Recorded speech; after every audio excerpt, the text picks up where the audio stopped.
had it was a long journey to get back. And, um, when I had doubts, I was just, I would always get these little moments of like being on the court and feeling good. And then I would regress a little bit. So it was a constant personal battle of, you know, at one point, is this just crazy what I'm doing? Like, you know, it's like I would forget I'm almost 40. I would forget that I've been playing for this long. Um, and I still had this feeling of not being good. And I want, that it's simple as that. That little feeling just keeps me coming back and, to be back on the court. That's a good question, Pepper. I think we've worked so hard.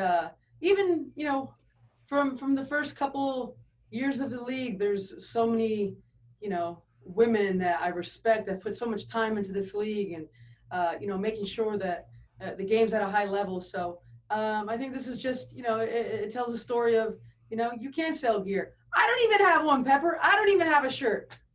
Can I get a shirt? Did you get one? We'll go over Yes. I mean, I think we've heard from a lot of players in our league, the NBA, MLS, Major League Baseball, Champions League, European soccer. I mean, this is the issue of our lifetime. This is something we're not going to put up with, and it's simple as Black Lives Matter.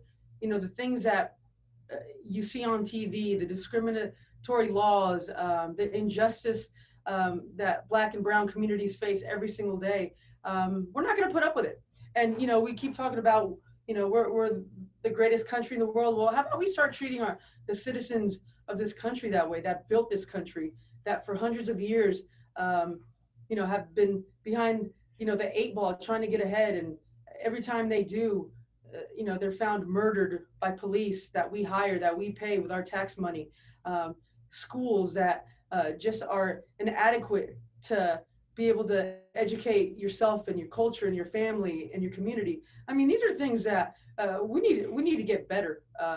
And we talk about a lot of issues, but to the core of all these issues, I mean, these are human rights, and Black Americans and their communities are being affected by it, and you see it, and it's frankly sad, it's frustrating, it's disgusting, and we're just not going to put up with it anymore. And it's almost incredible in this time and age that it's up to athletes to speak up. Where are the elected officials? Where are the politicians? We work our whole lives to play basketball. They work their whole lives to be politicians. Step up. This is the time to step up. You're either going to be on the right side of history or on the side of history that's ashamed of you. Step up. I mean, Skylar's just been huge for us. She's playing such phenomenal basketball. And obviously when Bria went down, the burden for her to score and create and play make obviously went to a different level. And I think maybe the first month of the season she was still trying to feel out what the team needed. And at this point, we just need Skylar to be Skylar. One of the best guards in the world. And I think she feels that, and she's playing with that sense of confidence and trust and responsibility.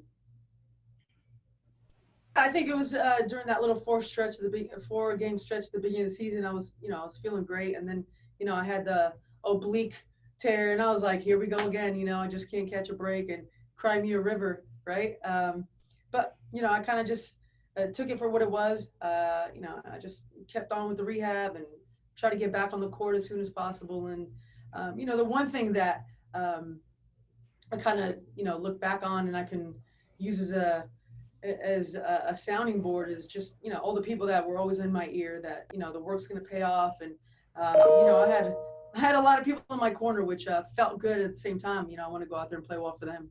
I mean, we've really had to change our approach to everything. When you're missing such a big piece, you kind of have to rethink, reimagine, restructure, the things that we can be good at. And it's kind of happened organically from game to game. We've kind of added things, we've taken things away. but yeah, we're just, we're different now. We're playing a different style of basketball. Um, we're trying to be a little bit more free flowing. We're kind of just really taking it possession by possession, and like I said, adding things, taking things out that necessarily don't work for us anymore, and defensively the same way. So it's growing game by game, day by day, and I think we're doing uh, more than anything. We're just playing. We're playing each moment. We're playing each possession, and whatever happens at the end happens at the end. I just remember how smart they were. Um, when you get to this age, you have to, and I always talk about experience, how it could be a detriment sometimes. Um, but right now, I just have to use, every possession. I'm kind of coding it and trying to make sure I use moments in the game to the best of my ability, and you know, where I can press and where I can lay back a little bit, and that just comes from experience and knowing that games have a certain rhythm and a certain flow, and if you can ride one of those waves, it goes a long way in a game. So I remember, Katie was one of the best at that, the way she controlled the tempo of the game. Tina, she was so strategic, when she was going to have, that 8 point spurt, of a couple threes and one, and then you look up and your team's up 10. Um, and Cheryl was the same as far as her scoring ability. So I've learned from them. I got to, you know, be on the court with them at their best, and I got to see them play, all the way up to their last years, and I've learned a lot from them. I didn't even know that all that stuff was going on until I saw Dame with it, and someone sent me the picture, and then obviously Sue um, and Book had it on. It means a lot. It kind of validates you in the basketball world, and it's one thing. I never played for that type of fame. I never played for the money. I literally played for you know the love of the game. I played because I love to compete. I love being on the court. Um, and every time I see, my life without basketball, I get a little scared, and I try to put a little bit more into it. I try to work a little bit harder. I try to savor all these moments, even being here, in Bradenton with, less than ideal conditions, and I still, I'm still finding the beauty and the struggle of being here and playing basketball, and like you said, in the big picture of basketball, I just, it means a lot.